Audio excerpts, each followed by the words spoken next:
In 13th Street, our Christmas tradition was to send one of these as a gift to the media.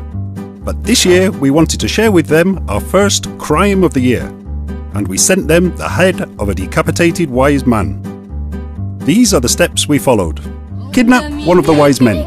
We chose Melchor, but Gaspar and Balthasar are also good options. Shape a hyper-realistic mould from his head. Fill it with chocolate turron. Remove the mould.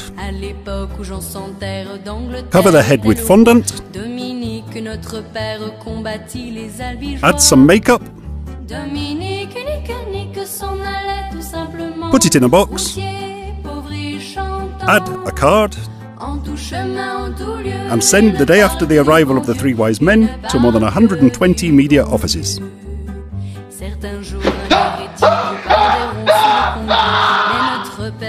And instead of sending us to jail, these were the consequences. Y tenemos que agradecer a Calle 13 porque ha sido el regalo el más original de estas Navidades. Feliz año a Calle 13 también.